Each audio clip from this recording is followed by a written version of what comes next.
नाजरीन, आज हम बात करेंगे कि वजीराअज़म इमरान खान अमेरिका का दौरा मुकम्मल करके पाकिस्तान के लिए रवाना हो चुके हैं। अब जानना यह है कि वजीराअज़म इमरान खान ऐसी कौन सी दो बातें अमेरिका से मनवा कर आए हैं।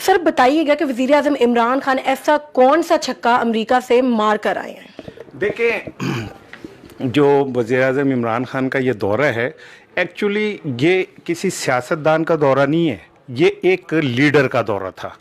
इमरान खान का बॉडी पोस्चर, बॉडी लैंग्वेज, उनके गुफ्तगू का अंदाज़, उनका मिलना, उनका चलना, वो एक लीडर वाला था, एक सियासतदान वाला नहीं था कि वो घर हाथ में पर्चियाँ पकड़ के और यूँ यूँ यूँ उसके सामने करें।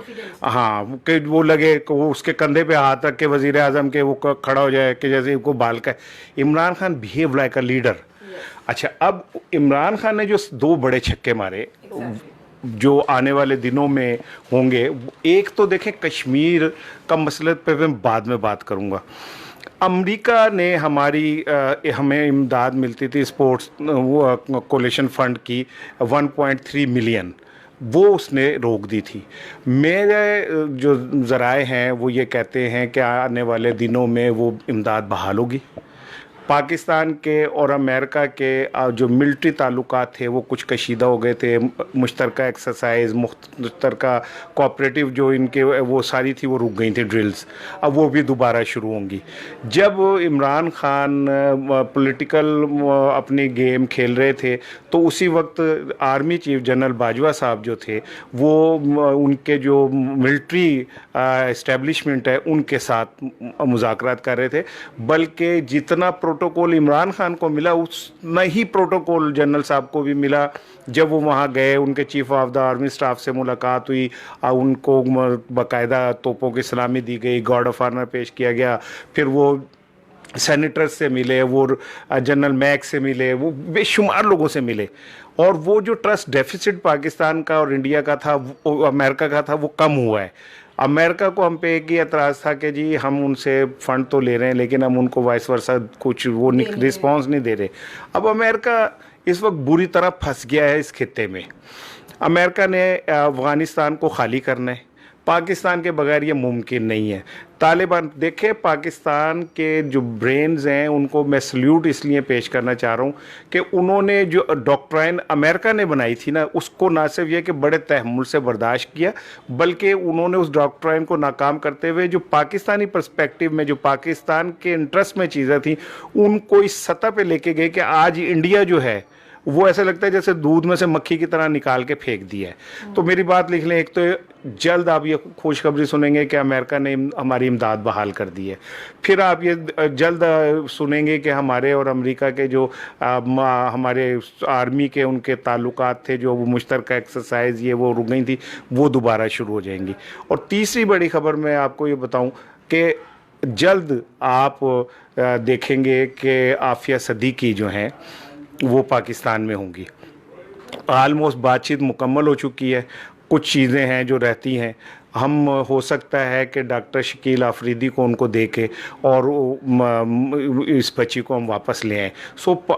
ये तो तीन इतनी बड़ी अचीवमेंट है इमरान खान साहब की कि जिसको जितना सल्यूट किया जाए कम है। और सबसे बड़ी अचीवमेंट ये है कि कश्मीर का इशू पहली दफ़ा पूरी दुनिया के अंदर पाकिस्तान के हक़ में चला गया। डोनाल्ड ट्रंप ने जो जुमले कहे, और आज जब इंडियन मीडिया चीखा उनके ऊपर, कश्मीर बम गिर गया कल, उनको तो मौत वाक़या हो गई। और ठीक है, वो तो चीखें उनकी अभी तक निकल रही हैं। तो अभी वो चीखें ख़त्म नहीं हुई तो एक और आज हो गया कि जो डोनाल्ड ट्रंप के मुशीर हैं उन्होंने आज फिर कहा कि डोनाल्ड ट्रंप जो बात कहते हैं ऑफिशियली वो कोई हमें हवा में नहीं कह रहे होते, उसके पीछे कोई ना कोई चीज़ होती है। और डोनाल्ड ट्रंप ने जो भी कहा वो सच कहा है और उस पर स्टैंड करते हैं। ये एक और भारत के मुंह पे चपेड़ है वो। बिल्कुल सर, मैं आफिया सिद्दीकी की भी बात करने वाली थी, लेकिन सर ने हमें खुद बता दिया कि आफिया सिद्दीकी जल्द रिहा होंगी और उनको वापस पाकिस्तान बुलाया जाएगा। सर, नाजरीन को बताते चलें कि आपने पिछले शो में कहा था कि आज जो वज़ीर-ए-आज़म इमरान खान अमेरिका के दौरे पर जा रहे हैं और वहाँ शायद उनकी मुज़ाकरात हों बिलावल भुट्टो के साथ, क्या अमेरिका इंतज़ामिया ने बिलावल भुट्टो और वज़ीर-ए-आज़म इमरान खान के दरमियान कोई खातिर ख्वाह डील तय करवाई है? देखें, मैंने अपने पिछले प्रोग्राम में, आप ही होस्ट थी मेरी, तो मैंने जब ये कहा था कि बिलावल की और इमरान खान की अमेरिका में रब्ता होगा और अमरीकी इंतज़ामिया ये चाहती है कि पीपल्स पार्टी और पीटीआई में फासले कम हो और ये एक पेज पे आए। उसकी रीज़न क्या है? पाकिस्तान में जब तक सियासी इस्तेहकाम नहीं आएगा, हमारे बहुत सारे मसाइल हल नहीं हो सकते। आए रोज़ के लड़ाई झगड़े, आए रोज़ के खींचातानी, तो जो हमारे गवर्नमेंट है, इमरान खान, बाकी लोग, उनकी तो तवज्जो एनर्जी होनी चाहिए मुल्क की तरक्की की तरफ। वो सारी चली जाती है लड़ाई मार कुटाई में, एक दूसरे पे इल्ज़ामात पे। तो अमरीकी हुकाम ने बिलावल को बुलवाया और बिलावल को बुलवा के वहाँ पे बिलावल को ये बात रियलाइज़ कराई गई कि अगर आप चाहते हैं कि पाकिस्तान जो है वो इस्तेहकाम की तरफ जाए, आप चाहते हैं कि पाकिस्तान में एक सुकून पैदा हो, तो फिर ज़रूरी है कि आप अपना बयानिया जो है वो बदलें। और आप, मैं इसकी मिसाल देता हूँ, ये आज का अखबार है, हमारे पाकिस्तान ने भी इसे कवर किया कि बिलावल ने खारजी मुआसबा हुकूमत की गैर मशरूत हमायत का ऐलान कर दिया है। ये क्यों किया है? ये इसीलिए किया है कि जो अमरीकी इंतज़ामिया है उन्होंने बिलावल को ये बात समझाई कि आप बजाय इमरान खान के ऊपर सियासी तनकीद करें, वो करेंगे भी, लेकिन वो बिलावल ने कैटेगोरिकली कह दिया है कि वो इमरान खान के साथ खड़े होंगे हुकूमत के। उसने गैर मशरूत हमायत का ऐलान किया है। तो सर वो मिलना मिलाना क्या था नून लीग के साथ? क्या बिलावल ने नून लीग को अकेला छोड़ दिया? बिलावल तो पहले भी नून लीग के साथ कभी नहीं थे। बिलावल नवाज शरीफ को अपनी माँ के मुश्किलात और तकलीफ़ का ज़िम्मेदार समझते हैं। वो ये समझते हैं कि जुल्फ़िकार अली भुट्टो को फांसी जिस शख्स ने दी, नवाज शरीफ उनके रूहानी बेटा बने। उन्हें पता है कि उनकी माँ को किस तरह नवाज शरीफ दौर में जलील किया गया, और जलील लफ्ज़ सख्त है, अल्लाह उन्हें जन्नत नसीब करे, उनको परेशान किया गया। बिलावल कभी भी अंदर से नून लीग के साथ थे ना। वो उनके वालिद साहब की एक सियासी सोच थी कि इस मौके पे हुकूमत पे प्रेशर बढ़ाने के लिए नून लीग और पीपल्स पार्टी को इकट्ठे होना चाहिए, तो वो मजबूरन उन्होंने ऐसा किया। लेकिन मैं आपको एक बात बता दूं कि जरदारी की निस्बत बिलावल बहुत प्रोग्रेसिव हैं।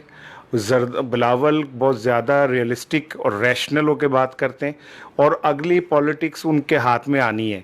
ये अमेरिकन इंतज़ामिया ने भी उन्हें समझाया कि अगर आपने आगे जाके पाकिस्तान में पॉलिटिक्स करनी है तो आपको उन बुनियादों पे करनी चाहिए पॉलिटिक्स जिन बुनियादों के ऊपर चल के जो है उन्हें कामयाबी मिले। मैंने जो पिछले प्रोग्राम में कहा था कि बिलावल की और इमरान खान की आपस में डील होगी, वो डील हो चुकी है। ये जो बयान, ताज़ा बयान में बार बार दिखा रहा हूँ कि उन्होंने, बिलावल भुट्टो ने हुकूमत की गैर मशरूत हमायत का ऐलान किया है, तो ये ऐलान किया ही इसलिए है कि उनको अमेरिका में उनकी और इमरान खान के दूर किए गए। मतलब कि अब बिलावल जो हैं वो पीटीआई के साथ खड़े हो गए हैं। सर अब अगर हम बात करें कि आजकल सेनेट इलेक्शन का बड़ा मसला चल रहा है, सेनेट इलेक्शन है या पॉलिटिक्स है, ये कुछ समझ बात नहीं आ रही। तहरीके अदम एतमाद का क्या बनेगा सर सेनेट इलेक्शन में? अच्छा, आज मौलाना फजलुर रहमान से मुलाकात की है शिबली फराज ने और वज़ीर आला बलूचिस्तान ने। यही मौलाना फजलुर रहमान चाहते हैं। वो ये उनके अंदर एक अटेंशन सीकर बच्चा है जो अपनी तरफ वो चाहता है कि हर वक्त मुझे तस्लीम किया जाए, मुझे माना जाए। आज उनकी वो अना को तस्कीन मिली है कि वो उनके पास चले गए, जाके बात की है। और मैं आपको एक बात बता दूं, अपोजिशन खुद पीपल्स पार्टी अब इस तहरीक के अंदर अदम एतमाद तहरीक में उस तरह रोल नहीं प्ले करेगी जैसे पहले करने जा रही थी। और ये भी बात लिख लें कि हुकूमत का पीपल्स पार्टी से राब्ता हो गया है सेनेट के हवाले से। ये मैं आपके प्रोग्राम में फिर एक नई बात ब्रेकिंग दे रहा हूँ कि हुकूमत का पीपल्स पार्टी से राब्ता हो गया है। इनकी आपस में कुछ लोग कुछ दो की बुनियाद पे बात चल रही है। और बिलावल का जो बयान है उसको अगर आप मौजूदा हालात में मिलाकर देखें तो आपको ये बात समझ आ जाएगी कि पीपल्स पार्टी अब अपना स्टांस चेंज कर रही है।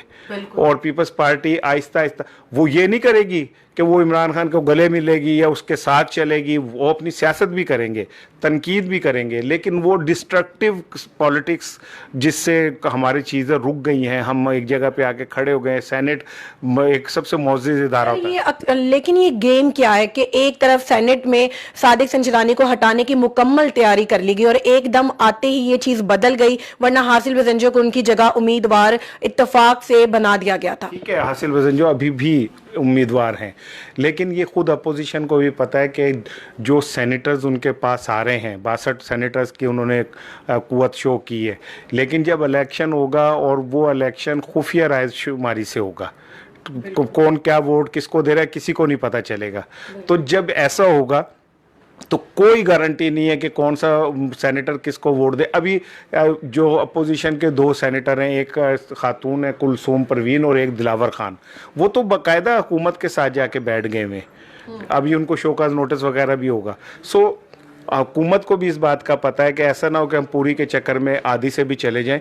तो मुझे ये लगता है कि ये जो अदम एतमाद की तहरीक है, ये कहीं दरमियान में ही गुम हो जाएगी और ये मटेरियलाइज नहीं हो सकेगी और सेनेट के अंदर, क्योंकि देखिए सेनेट किसी भी मुल्क का सुप्रीम इदारा होता है, ठीक है, इसमें डिसेंसी, इसके अंदर अब इसमें भी हुल्लड़बाजी हो, कागज़ फाड़े जाएं, चीखो पुकार हो, तो वैसे ही को पूरी दुनिया में मजाक बन के रह गए। सर ये बताएं, मौजूदा सियासी तनाज़ुर में अपोजिशन या हुकूमत की कामयाबी पर मुल्क पे क्या असरात मुरत्तब होंगे? देखें, वैसे तो कौमी असम्बली, सेनेट, ये जो जितनी भी चीज़ें हैं, इससे बराह रास्त गरीब आदमी का तो कोई ताल्लुक़ नहीं है। ये एलीट क्लास के क्लब्स हैं जहाँ पे एलीट क्लास, ताकतवर तबका जो है वो आके बैठता है। जैसे क्लब्स नहीं होते, ये उस तरह का है। इसमें गरीब आदमी का दाखिला नहीं हो सकता, वो पहुँच ही नहीं सकता। इलेक्शन को इतना मुश्किल बना देंगे, महंगा कर देंगे कि गरीब आदमी, कमज़ोर आदमी ना कौमी असम्बली में पहुँच सके ना सेनेट में पहुँच सके। और ये इनके क्लब्स हैं जहाँ पे ये बैठ के इंजॉय करते हैं, थोड़ा सा बोल लिया, एक दूसरे को तनकीद कर ली, डेस्क बजा लिए, कह मार लिए, टीए लिया, बेहतरीन कमरों में ठहरे, एयर कंडीशन बंगलों में ठहरे, गाड़ी का पेट्रोल है, टेलीफोन मुफ्त है, कैफेटेरिया में खाना सस्ता है। ये इन्होंने अपने लिए एक सैरगाह बनाई हुई है। लेकिन सवाल ये पैदा होता है कि क्या आज तक कौमी असम्बली से गरीब आदमी के रिलीफ के लिए भी कुछ किया गया? बिल्कुल। चीनी महंगी हुई तो चीनी माफिया तो पार्लियामेंट में बैठा है, आटा महंगा हुआ तो आटा माफिया पार्लियामेंट के अंदर बैठा हुआ है। वही बात सर, सवाल ये पैदा होता है कि सादिक संजरानी, हासिल वज़ंजो, फर्क क्या पड़ेगा? मैं यही तो कह रहा हूँ, फ़र्क कितना पड़ेगा कि जैसे आप रक्शे के एक तरफ से दाखिल होकर और दूसरी तरफ से उतर जाए तो इतना ही फ़र्क पड़ेगा भाई। वो एक शेर है ना कि मैं तन्हा था, मैं तन्हा हूँ, तुम आओ तो क्या, ना आओ तो क्या। कौम को इससे क्या फ़र्क पड़ेगा कि संजरानी रहे या वज़ंजो रहे? कौम ने तो आटा भी महंगा खरीदना है, घी भी महंगा खरीदना है। और कौम के हालात पे फ़र्क नहीं पड़ने वाला। जिन्होंने महंगा करना है वो पार्लियामेंट में बैठे, और जिनके ऊपर जुल्म ढहना है वो बेचारे जो है वो इलेक्शन में वोट के नाम के उनको बिठा के पार्लियामेंट में बिठा देते हैं कि आप जाके वहाँ बैठ के ताकतवर बने, आप चोरी करें, डाके डालें। आप मुझे एक बात का जवाब दें, मेरे घर में तो अगर फ़र्ज़ करें कि एक एयर कंडीशन है तो हम वो भी बड़ी एहतियात से चलाएंगे कि यार, और कितनी प्रिविलेज क्लास, कितने लोगों के घर में एयर कंडीशन है। पाकिस्तान के अंदर 20 करोड़ में 15 करोड़ लोगों के पास सिर्फ पंखा हो जाए तो तब भी बड़ी बात है। नहीं है, खाने के लिए रोटी नहीं है, ठीक है, उनके घर में फ्रिज नहीं है, ठीक है, उनके घर में एलसीडी नहीं है। और दूसरी तरफ जो मुल्क लूट रहे, जिन्होंने मुल्क लूटा है, उनके जेल में हम एलसीडी भी लगा रहे हैं, उनके जेल में हम फ्रिज भी लगा रख रहे हैं, उनकी जेल में हम एयर कंडीशन भी लगा रहे हैं, कारपेट भी बिछा रहे हैं। तो ये कौन सा कानून है? ये बताइए, ऑपोजिशन ने हंगामा आराई की, इतना ये बड़ा स्टेप लिया और अब खुद से पीछे हट रही है। पार्लियामेंटी निज़ाम पे इसके क्या जो है असरात हो रहे हैं इस पर? देखिए, ये तो अब खुद ही क्या कहते हैं मजाक बना रहे हैं ना पार्लियामेंट का। पिछले इलेक्शन में भी सब ने कहा कि ये फ्रॉड इलेक्शन थे, इस इलेक्शन को भी ये कह रहे हैं फ्रॉड इलेक्शन थे। तो कौम ये पूछना चाह रही है इन लोगों से कि अगर ये फ्रॉड इलेक्शन है तो आप क्यों नहीं रिज़ाइन कर देते? पिछली दफ़ा इमरान खान साहब भी ये कहते रहे और उन्होंने रिज़ाइन नहीं किया, पार्लियामेंट से बाहर रहे, टीए भी लिया उन्होंने। अब ये लोग कह रहे हैं, तो इसका मतलब ये हुआ कि ये सिर्फ सियासी नारे, सियासी दावे हैं और कुछ नहीं है। पार्लियामेंट तो इनका शेल्टर होम है। पार्लियामेंट तो इनकी पनाह गाहें हैं, जहाँ पे ये ताकतवर तबका जाके पनाह लेता है। गरीब आदमी, आप कभी पार्लियामेंट में गई हैं आज तक? मैं नहीं गया, और 10-20 करोड़ अफराद में से कोई भी नहीं गया, आम लोग नहीं जा ही नहीं सकते। ये ताकतवरों का, एलीट क्लास का क्लब है जहाँ पे ये जाके मौजे करते हैं और बड़के मारते हैं और रात को इकट्ठे होकर खा पी रहे होते हैं। तो सर, सेनेट में हुकूमती एतमाद की क्या सूरत हाल है? देखिए, हुकूमत के जहाँ तक बात है तो डेफिनेटली इस टाइम मुश्किल में तो वो हैं। जब तक इत्तेहाद कितना है इनमें? हुकूमती इत्तेहाद क्या है? नहीं, हुकूमत का तो इत्तेहाद परफेक्ट है, उन्हें पता है कि हम मजबूत हैं, और उन्हें ये भी पता है कि सेनेटर्स के साथ भी उनके बहुत सारे, ये माजी में भी ऐसे ही होता रहा, ये कोई पहली दफ़ा नहीं होगा। लेकिन अगर फ़र्ज़ करें कि कौमी असम्बली के अरकान की तरह इस बार भी सेनेटर्स बिके, पिछली दफ़ा भी बिके, जब इलेक्शन हुआ तो ये भी बाज़गश थी कि पैसे दे के सेनेटर्स को ख़रीदा गया। तो क्या दुनिया को हम मैसेज दे रहे हैं कि जो सबसे सुप्रीम हमारी पार्लियामेंट है वहाँ पे भी पैसे दे के और ख़रीदो फरोख्त होती है? ये कौम है हम, हमारे ज़मीर कोई नहीं है। जबकि वज़ीर-ए-आज़म इमरान खान ने बयान भी दिया है कि ये जब अगर कोई इस तरह पकड़ा गया, किसी ने अपना वोट बेचा, तो हम उसको पार्टी से निकाल देंगे। नहीं, वो तो पिछले इलेक्शन में इमरान खान साहब ने खुद मुंह से कहा था कि जी कुछ सेनेटर्स ने उनके पीटीआई के पैसे लिए, तो उनके साथ क्या हुआ? कुछ नहीं हुआ। ये मुल्क में जितने मर्जी वादे कर लें, जितने मर्जी दावे दे दें, जितने मर्जी किसने पूछना है? गरीब आदमी को तो रोटी से फुर्सत मिलेगी तो वो कुछ पूछेगा ना। वो भूखा मर रहा है, वो एड़ियाँ रिगड़ रहा है, उसके बच्चे तालीम हासिल करके नौकरी के लिए फिर रहे हैं, और ये सियासतदान अपने इक़्तिदार की और अपने ताकत की जंग खेलने में मसरूफ़ है। अच्छा सर, ये बताएं कि वज़ीर-ए-आज़म इमरान खान ने ऐसी जो 2 बातें अमेरिका से मनवाई हैं, वो दोबारा हमारे नाज़रीन को एक बार आप बताएं, उस पर रोशनी डालें। मैं आपको फिर बताता हूँ कि इंशाल्लाह आने वाले दिनों में आप वो जो कोलेशन फंड, सपोर्ट फंड है, वो बहाल होता देखेंगे इंशाल्लाह। और फिर ये कि पाकिस्तान और के साथ और अमेरिका की जो आपस में एक्सरसाइज होती थी, आर्मी कोऑपरेशन था, वो दोबारा बहाल होगा। आफिया सदीकी वापस आएंगी, और कश्मीर के हवाले से ट्रंप ने इतना बड़ा चपेड़ मारी है भारत के मुंह पे कि वो तिलमिलाते फिर रहे हैं। और आज फिर उस ट्रंप के जो तर्जुमान है, उसने ये कह के कि ट्रंप का जो बयान है वो बिल्कुल ठीक है, भारतीय झूठ बोल रहे हैं, उनके मुंह पे एक और चपेड़ मारी। और मैं ये समझता हूँ कि पाकिस्तान में दुनिया में एक अरसे बाद पाकिस्तान का बोलबाला हुआ है, और इसका क्रेडिट इमरान खान को जाता है, जिनकी क़यादत ने, जिनकी बहादुर क़यादत ने। मैं बहादुर क़यादत इसलिए कह रहा हूँ कि अमेरिका जब हमारे हुक्मरान जाते हैं तो ऐसा लगता है कि जैसे हम लोग अपने आकाओं के दरबार में पेश हो गए। हमारे बॉडी लैंग्वेज ये होती है कि जैसे हम अपने आकाओं के दरबार में पेश हो गए हैं, सर झुके होते हैं, बोला जा नहीं रहा होता, गिलास पानी का उठा के बार बार पी रहे होते हैं। तो पहले एक अरसे बाद जुल्फ़िकार अली भुट्टो के बाद अयूब खान को इस तरह का प्रोटोकॉल मिला था, लेकिन तब अमेरिका ने पाकिस्तान से बहुत सारे काम करवाने थे तो अयूब खान को किया था। लेकिन Zulfikar Ali Bhutto was the leader, जब वो जिसने अमेरिकन को उनके लहजे में जवाब दिया था। और उसके बाद इमरान खान आए, जिन्होंने अपने बॉडी पोस्चर से और लैंग्वेज से बताया कि डिस्कशन की गई है कि एक आज़ाद मुल्क का वज़ीर आज़म किस तरह का हो सकता है। अब आप ये कहें कि जी पाकिस्तान तो इतना कर्ज़ई मुल्क है, तो अब कैसे? तो जिस मुल्क में गए थे वो हमसे $1 ट्रिलियन जो है ना आगे कर्ज़ई हैं। असल चीज़ ये होती है कि गुर्बत में भी तो इंसान अपनी अना बरकरार रख सकता है, अपनी गैरत बरकरार रख सकता है ना। सो इमरान ने वही किया जो एक अच्छे लीडर को करना चाहिए था।